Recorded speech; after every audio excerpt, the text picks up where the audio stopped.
अरिहंत सिद्ध सूर्य उपाध्याय साधु सर्व अर्थ के प्रकाशी मांगे लिखे उपकारी हैं। तिन्हीं को स्वरूप जान रागते भई जो भक्ति काय को न माए स्तुति को चारी हैं। धन्य धन्य तुम ही सो काज सब आज भय करे चोरी बारंबार वंदे ना हमारी है। मंगल कल्याण सुख ऐसो हम में चाहत है। हो मेरी ऐसी दशा जैसी तुमने धारी है। हो मेरी ऐसी दशा जैसी तुम धारी है। बालबोध पाठमाला भाग 3 के आधार से हमारी यह क्लास चल रही है, जिसमें 2 पाठ हमारे पूर्ण हुए। कल हमने तीसरा पाठ श्रावक के अष्टमूल गुण ये प्रारंभ किया था, जिसमें जाना कि मूल गुण मतलब जिससे श्रावक की पहचान हो, पहचान का चिन्ह है वह मूल गुण। कौन कौन से मूल गुण थे कि 3 मकार मध्य मास मधु का त्यागी है और 5 उदुम्बर फल का यह त्यागी है। क्यों? क्योंकि ये सभी अधिक जीवों की उत्पत्ति के स्थान हैं और यहाँ इनके सेवन में अनंतानंत जीवों का घात होने का प्रसंग बनता है। उनमें भी 2 मूल गुणों की चर्चा कल हमारी हुई थी, एक तो मद्य त्याग की और एक मधु त्याग की। मांस त्याग की लगभग चल ही रही थी, तो क्लास बीच में किसी कारणवश एंड हो गई थी, जिसमें मधु त्याग में जाना कि एक तो यह महामलिन है, महान मलिन है, महान अपवित्र है, ऐसा शब्द लिखा था। महान अपवित्र मतलब बहुत गंदा है, छूने लायक नहीं है मधु। तो मधु यदि छू लो तो मंदिर जाना हो तो नहा धो के जाना। ऐसे उस जीव के मल मूत्र का स्थान मल मूत्र से भरा पड़ा वह है मधु। और उसमें भी विशेष क्या कि उसमें निरंतर 10 जीवों की उत्पत्ति होती है मधु में। वहां उसमें जिस समय मधु की प्राप्ति की जाती है तो उसके निवास को उजाड़ कर, मधुमक्खी के निवास को उजाड़ कर अनेक मधुमक्खियों के घात पूर्वक उस मधु की प्राप्ति होती है। इस तरह ये अनंत हिंसा का स्थान होने से श्रावक इसका सेवन नहीं करता। उसके बाद बात आई थी मद्य सेवन की। मद्य सेवन क्यों नहीं करता श्रावक? क्योंकि मद्य यह विवेक को नष्ट कर देता है। जो भी नशा कारक वस्तुएं हैं वह विवेक को नष्ट कर देती हैं।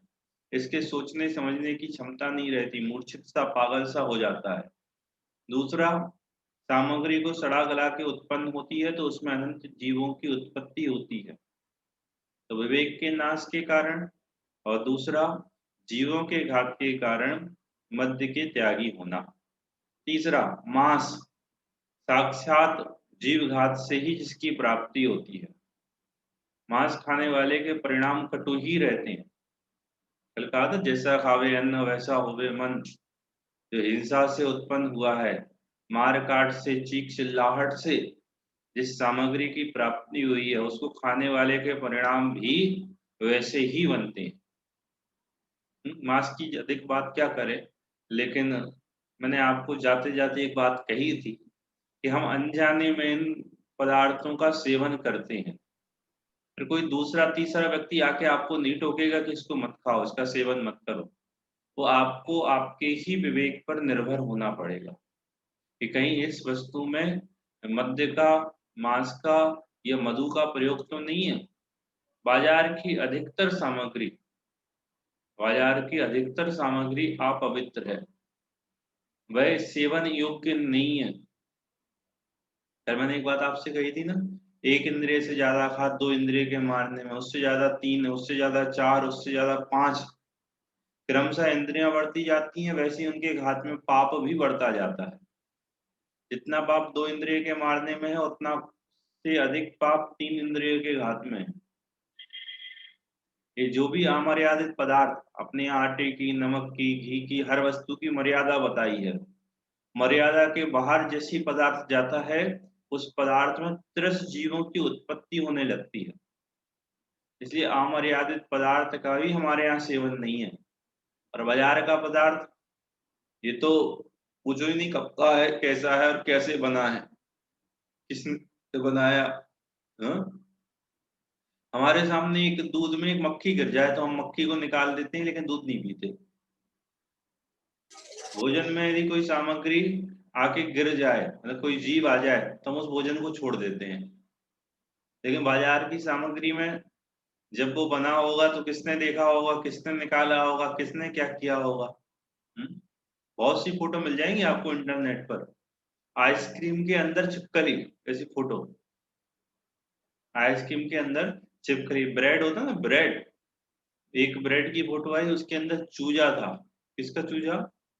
ये जो अंडा होता है ना, अंडा, अंडे से निकलता है मुर्गी का चूजा, वो उसमें था। किसी कारण कोई अंडा पिस नहीं पाया होगा, या जिस समय बन रहा होगा ब्रेड, तो उसमें वो अंडे के प्रयोग से ब्रेड बना होगा, वो रह गया।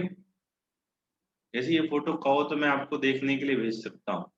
लेकिन कहना मुझे ये है कि बाजार की सामग्री का उपयोग जितना कम कर सको, जितना कम कर सको, इसलिए कह रहा हूँ कि पहली बार में तो आप छोड़ोगे नहीं, लेकिन वहां पर बहुत विवेक पूर्वक, बहुत सावधानी पूर्वक, नहीं चले तो इस जीव को थोड़ा सा रोक लो, है, तो बहुत पापों से हम और आप बच जाएं। आई बात समझ में? हम्म। चलो आगे पढ़ते हैं। मांस सेवन के आगे 5 कुतुम्बर फल की चर्चा इस पाठ में अभी प्रारंभ होगी। एक बार पढ़ लें, ऊपर से पूरा पाठ देख लें। कहाँ है?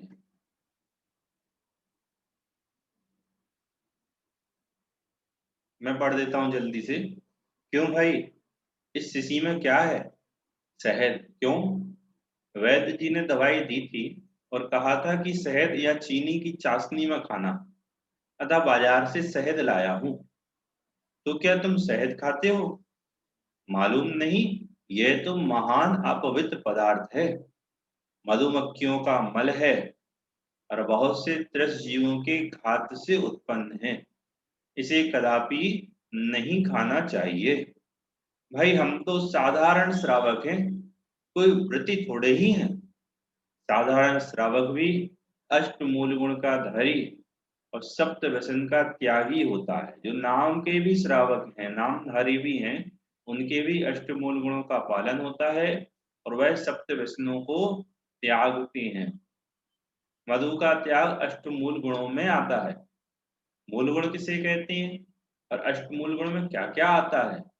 निश्चय से तो समस्त पर पदार्थों से दृष्टि हटाकर अपनी आत्मा की श्रद्धा, ज्ञान और लीनता ही मुमुक्षु श्रावक के मूल गुण हैं। वास्तव में तो क्या, समस्त पर पदार्थों से दृष्टि हटाकर, मतलब पर पदार्थों से एकत्व, ममत्व, कर्तृत्व, भोक्तृत्व को तोड़कर। दृष्टि हटाने का मतलब ये नहीं कि आप देख रहे हो और आपने दृष्टि को ऐसे कर लिया, ये दृष्टि हटा ली। क्यों सजल? दृष्टि कैसे हटाना? हम आंखों से पर पदार्थों को देख रहे हैं और हमने ऐसी घुमा ली गर्दन, दृष्टि हट गई है, या बंद कर ली, ऐसी बंद कर ली चीम के, दृष्टि हट गई। अरे दृष्टि खोले खोले दृष्टि हट जाती है, इसका मतलब ये है। आंखों से खोले खोले भी आपकी दृष्टि पर पदार्थों से हट गई। पर पदार्थों से दृष्टि हटाने का मतलब पर पदार्थों के प्रति का एकत्व तोड़ना, पर पदार्थों के प्रति का ममत्व तोड़ना, पर पदार्थों के प्रति का कर्तृत्व तोड़ना और पर पदार्थों के प्रति का भोक्तृत्व तोड़ना, ये है उसका भाव। एकत्व मतलब क्या होता है? 4 प्रकार की मिथ्या बुद्धियां होती है। मिथ्या बुद्धि लिख लो आप लोग, 4 प्रकार की मिथ्या बुद्धि। लिखो भाई, 4 प्रकार की मिथ्या बुद्धि के बारे में लिखो। नंबर 1, एकत्व, एकत्व बुद्धि।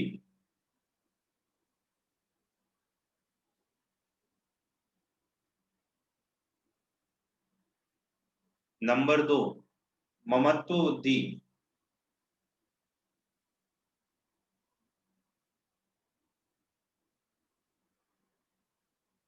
एकत्व बुद्धि,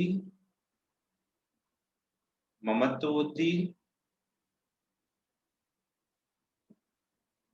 नंबर 3 कर्तृत्व बुद्धि।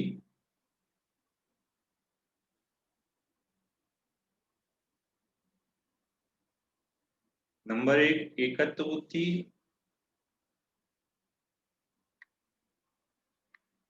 नंबर 2 ममत्व बुद्धि,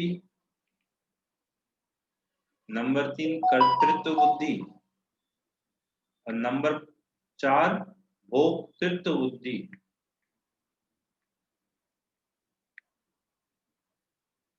लिख लिया? किसने लिखा बोलो? एकत्व एकत्व बुद्धि, ममत्व बुद्धि, कर्तृत्व बुद्धि बुद्धि और भोक्तृत्व बुद्धि। मैं आपको इस YouTube पे ये 5 जो वो आने वाले हैं ना, उनको सर्च कर रहा हूँ यदि मिल जाए। 5 उदंबर फल।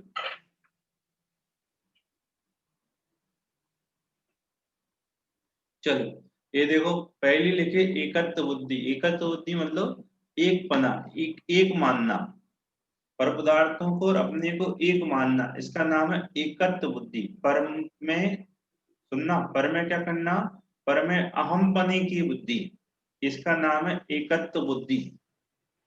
एकत्व बुद्धि को अहम बुद्धि भी कहते हैं। एकत्व बुद्धि को क्या कहते हैं? अहम। अहम का क्या अर्थ होता है संस्कृत में? मैं कहाँ होता है कि जहां दो नहीं एक होता है वहां मैं होता है। कि पर पदार्थों में अपनापन की बुद्धि, उसका नाम है एकत्व बुद्धि। शरीर को मैं अपना मानता हूँ, शरीर को मैं अपना नहीं मानता, शरीर को मैं ही मानता हूँ। नाक कान है, इन सबको क्या मानता हूँ? ये ही मैं हूँ। ये जो शरीर के साथ हमारी बुद्धि है, यह एकत्व बुद्धि, मिथ्या बुद्धि है। एकत्व बुद्धि समझ में आई?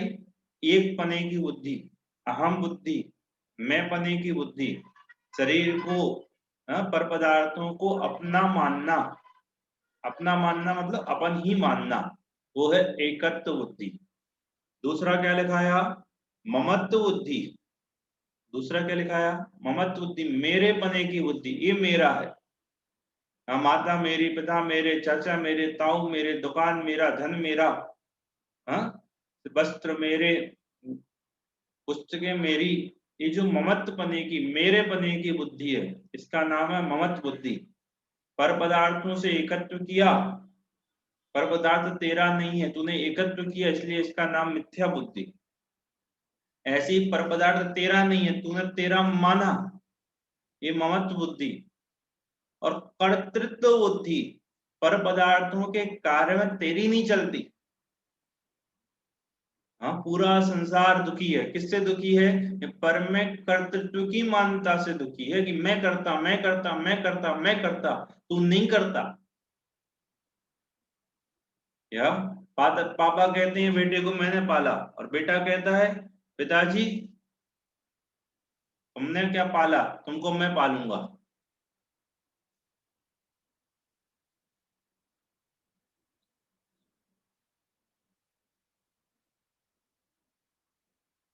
क्या? कर्तृत्व बुद्धि। हर जीव कर्तृत्व के अंधकार में, कर्तृत्व के अज्ञान में दुखी है। क्यों अज्ञान क्यों है? क्योंकि इसकी पर पदार्थ में चलती नहीं है। चलाना चाहता है लेकिन चलती नहीं है। हर जीव चाहता है कि हमारे अनुसार जगत का परिणमन हो।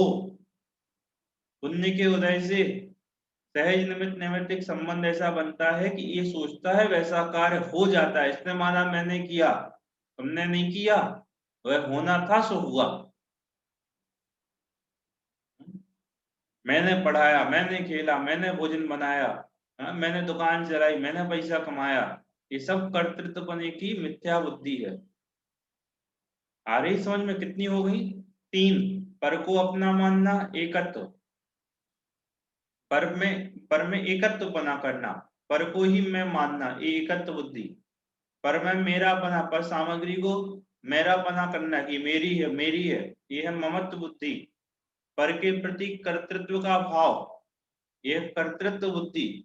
और पर के प्रति का भोक्ता बने का भाव, भोक्तृत्व बुद्धि, मैं भोगता हूं, भोजन का भोग मैं करता हूं, गर्मी सर्दी का भोग मैं करता हूं, विषयों का भोग मैं करता हूं, भोगने की चाह, भोगने की भोक्तृत्व, चारों मिथ्या बुद्धियां हैं।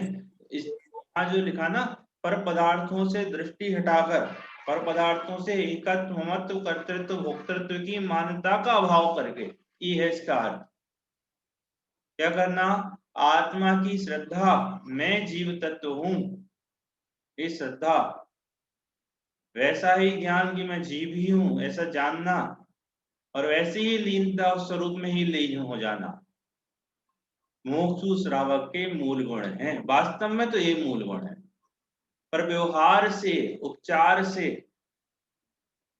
क्या वास्तव में तो ज्ञायक है तो वह जानने का ही कार्य करता है, ज्ञायक है तो वह, उसके बाद श्रद्धा ज्ञान चारित्र गुण है, श्रद्धा से श्रद्धा करेगा, ज्ञान से जानेगा, चारित्र से रमणता करेगा।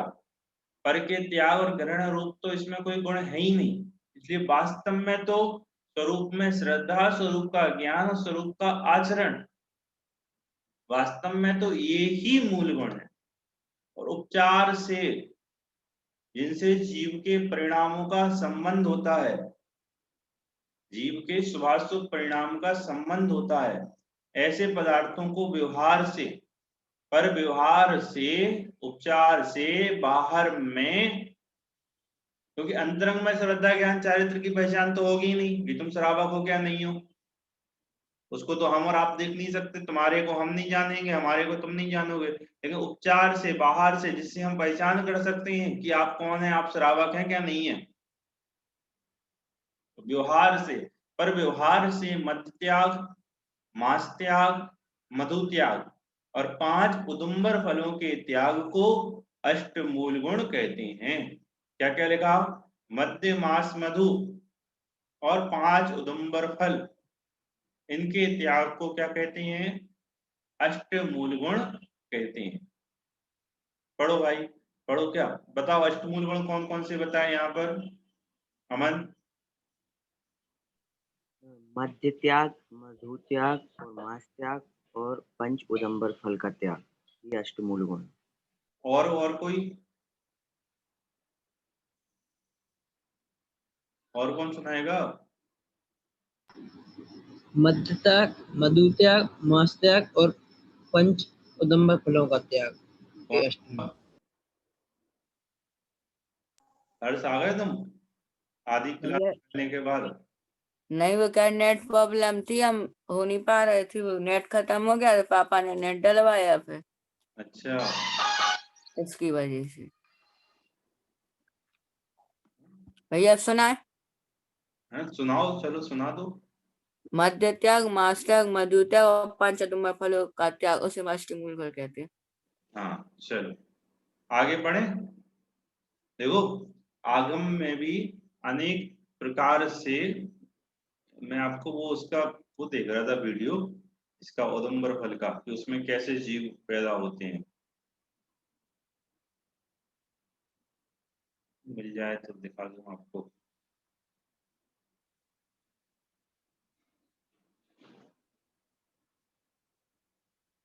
कहीं देखी थी पहले।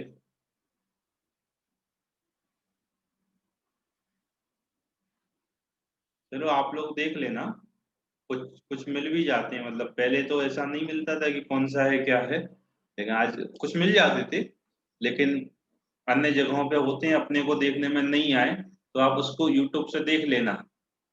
चलो अभी पहुंचते हैं उस विषय तक। आगे देखो, मधु त्याग तो शहद के त्याग को कहते हैं, ठीक है, वो पहली बात हो गई।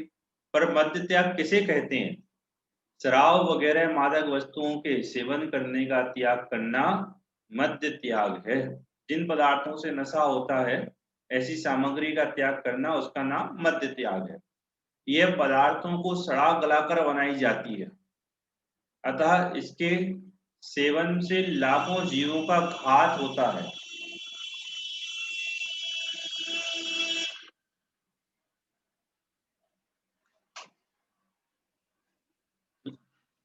निकल जाए गाड़ी तो आवाज नहीं आएगी।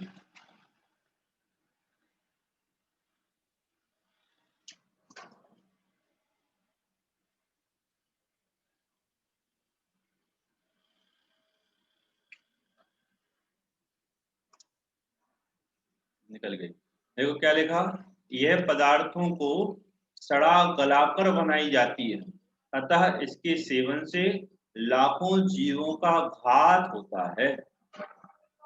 कैसे उत्पन्न होती है?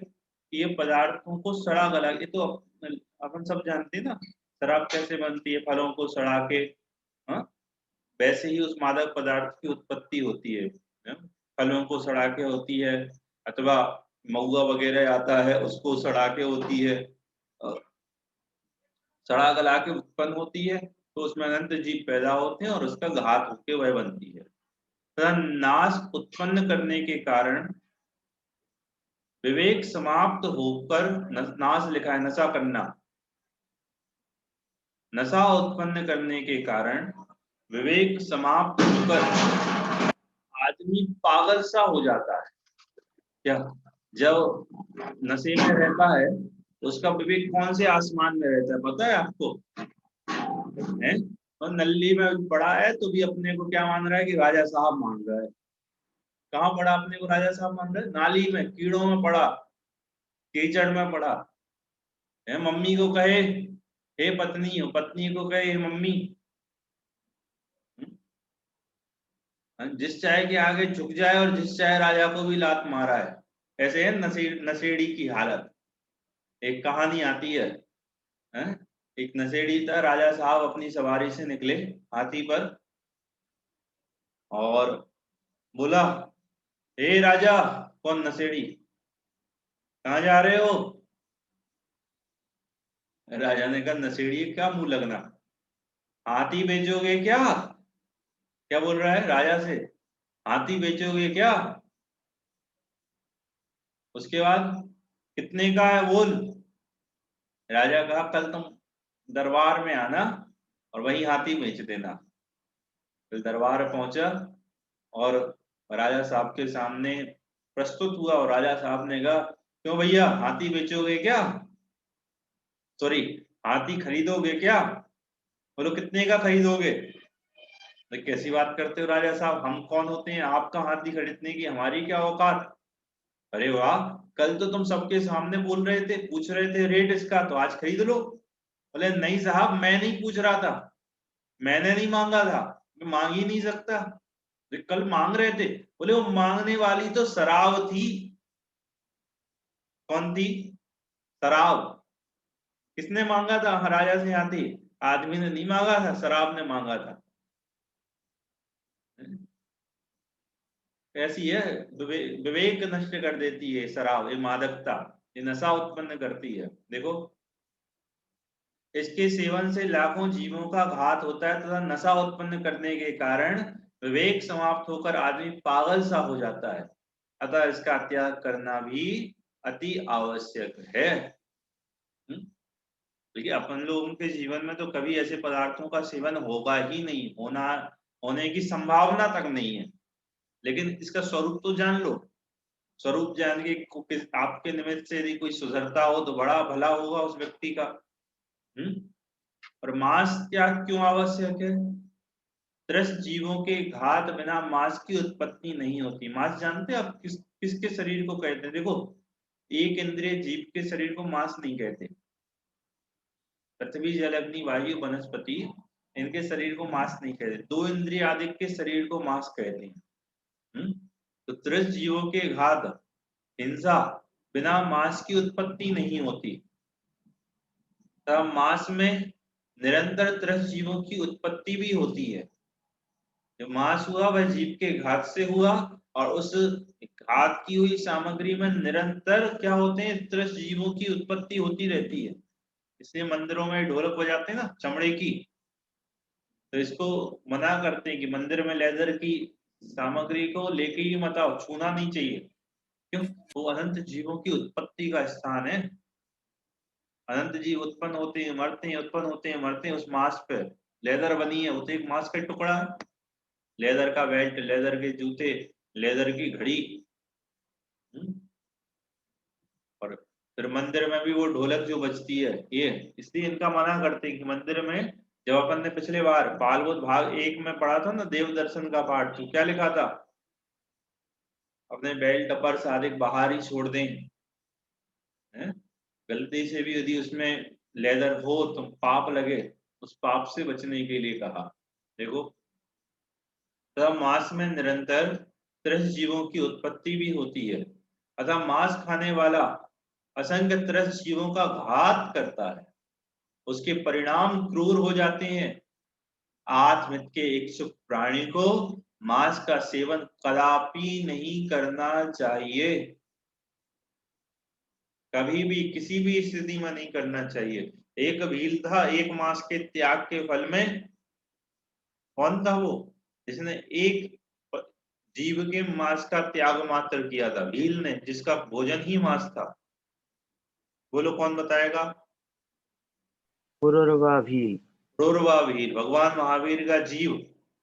पूर्व में जिसने क्या किया था, कौए के मांस का त्याग कर दिया और बीमार पड़ा। वैद्य ने कहा भाई कौए के मांस से ही तुम्हारे इस रोग का उपचार होगा। मर गया लेकिन उसने भोजन नहीं किया, वो कौए के मांस का सेवन नहीं किया, ऐसे व्रत का प्रतिज्ञा पूर्वक उस व्रत का निर्वहन किया, मरने की कीमत पर भी। तो देखो, अंडा भी त्रस्त जीवों का शरीर होने से मांस ही है। त्रस्त जीवों का शरीर, उसके अंदर पंचेंद्रिय, उस मुर्गी का जीव पल रहा है, वह उसमें से उत्पन्न होगा, शरीर सहित पल रहा है, अतः उसे भी नहीं खाना चाहिए। ये मध्य मास मधु के त्याग की बात आई। अब पंच उदुम्बर फल, जिनमें त्रस्त जीव, ऐसे मुझे वो वीडियो मिली नहीं तो मैंने देखी थी पंच उदुम्बर फल की, उसमें ऐसे जीव निकलते हैं बाहर से, अलग ही दिखने में आ जाते हैं। धूप में रख दो उसको लाके, इन फलों को, तो उसमें से आपको जीव निकलते हुए दिखेंगे। बड़का फल और पंचउदुम्बर फल कौन से हैं? बड़का फल, पीपल का फल, कटुमर, कूलर और पाकर फल। एक रह गया इसमें, बड़का फल, पीपर का फल, उमर का फल, तो उसके बाद कटुमर का फल और पाकर का फल। लिख लो आप अपनी कॉपी में जो रह गया इसमें से, उमर, तीसरे नंबर पे उमर, बड़का फल, पीपर का फल, उमर का फल, कटुमर और पाकर फल। इन 5 जाति के फलों को उदुम्बर फल कहते हैं। किसी को याद हुए 5 नाम? बर, पीपर, उमर, कटुमर और पाकर। बोलो अभी सिंहपुर। बड़, उमर, पीपर, पाकर, कटुमर, पाकर, पीपर। और कोई बोलेगा? जी, बड़, पीपर, उमर, कटुमर और पाकर। राजेश बोलो। बड़, पीपर, उमर, कटुमर, पाकर। इनके मध्य में अनेक सूक्ष्म स्थूल त्रस्त जीव पाए जाते हैं। स्थूल और सूक्ष्म क्या पाए जाते हैं? स्थूल मतलब जो आंखों से दिखाई दे, और सूक्ष्म मतलब जो आंखों से दिखाई ना दे, ऐसे त्रस्त जीव पाए जाते हैं। एक इंद्रिय की बात नहीं कर रहे हैं। ये आपके आलू आदि जमीकंद से भी अधिक हिंसक पदार्थ है। मध्य मास मधु, ये 5 उदुम्बर फल, अमर्यादित बाजार का भोजन, ये सब आपके आलू आदि जमीकंदों से भी महापवित्र पदार्थ है। अधिक हिंसा है इसमें। और इनके मध्य में अनेक सूक्ष्म स्थूल त्रस्त जीव पाए जाती हैं, अतः प्रत्येक व्यक्ति का कर्तव्य है कि वह इन्हें भी न खावे। सुबोध, मैंने प्रवचन में सुना था कि आत्मज्ञान बिना तो इन सब का त्याग कार्यकारी नहीं है। बाहर में कितना भी त्यागी हो जाए, लेकिन सम्यक दर्शन से रहित हो तो उसके त्याग की कोई कीमत नहीं है। ज्यों अंक बिन बिंदी, त्यों सम्यक दर्शन बिन ज्ञान और चरित्र। मतलब बिना सिर्फ सम्यक दर्शन के, बिना आत्मस्वरूप की श्रद्धा के, बिना आत्मस्वरूप के ज्ञान के, बाहर की सारी क्रिया कैसी हैं? अनर्थ। सारी की सारी क्रियाएं कैसी हैं? बेमोल है, उसका कोई मोल नहीं है।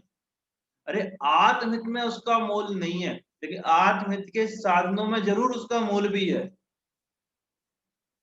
क्या बाहर में त्याग कर दिया लेकिन स्वरूप का भान नहीं है तो स्वरूप नहीं मिलेगा। लेकिन यदि आप उन हिंसक पदार्थों में लगे रहे तो आत्महित का अवसर भी नहीं मिलेगा। ये भूमिका है। बोलो, पथरीली भूमि पे बीज बोओगे तो कब पेड़ लग जाएगा? कभी नहीं, पहले भूमि को उपजाऊ बनाओ। ऐसी ही हिंसादिक 5 पापों से रहित होकर पहले सम्यक दर्शन योग अपने चरित्र की भूमि तो निर्मल कर लो, और उसके बाद सम्यक दर्शन ज्ञान पूर्वक यही जो वृत्तादिक हैं वही शोभित होंगे। जब आत्महित की प्रेरणा देंगे, जब सम्यक दर्शन की महिमा मंडित करेंगे, उस समय ऐसा ही कहेंगे। इसलिए कहेंगे क्योंकि आप बाहर के वृत्तादिक में झूल नहीं जाना, भूल मत जाना। हमने तो सब कुछ कर लिया, हम तो धर्मात्मा हो गए, हम धर्मात्मा हो गए। धर्मात्मा नहीं हुए, वृत्ति नहीं हो गए, आप धार्मिक नहीं हो गए। इसलिए वहां पे ऐसी बात कहेंगे। देखो भाई, आत्मज्ञान तो सच्चा मुक्ति का मार्ग है, ये है ही। पर यह बताओ, क्या शराबी कबाबी को भी आत्मज्ञान हो सकता है? नहीं, जब सम्यक दर्शन होगा तब छोड़ देंगे। तो क्या तुम्हें सम्यक दर्शन हो जाएगा शराब पी के? अतः आत्मज्ञान की अभिलाषा रखने वाले अष्टमूल गुण धारण करते हैं। बहुत सुंदर अंतिम प्रकरण है। क्या कि जब सम्यक दर्शन ज्ञान के बिना सारे व्रत की कोई महिमा नहीं है तो क्या करें? नहीं करें क्या? तुम्हें क्या लगता है कि बाहर के पाप कार्यों में लगते लगते तुमको सम्यक दर्शन हो जाएगा? हाँ, और इनको करके आप अपने को धार्मिक मत मानो, अपने को धर्मात्मा वृत्ति और महापुरुष मत मान लो कि तुमने धर्म कर लिया। इसलिए सम्यक दर्शन की महिमा मंडित करते हुए ये सब बातें कही हैं। लेकिन सामान्य श्रावक भी हिंसा का त्यागी, विषय भोगों की लालसा से रहित होता है, ऐसा ये प्रकरण समझना चाहिए। इसमें बहुत सरल और सीधा पाठ था, जिसमें अष्टमूल गुणों की मध्यमास मधुर 5 उदुम्बर फलों को 10 जीवों की उत्पत्ति का स्थान कहके उनका त्यागी ये श्रावक का मूल कर्तव्य है। ये श्रावक के मूल गुण हैं, यह श्रावक के जीवन में होते ही होते हैं। ऐसी बात इस पाठ में अभी यहाँ पर कही है। अगला जो पाठ है 5 इंद्रियां, उसकी चर्चा हम कल की क्लास में करेंगे।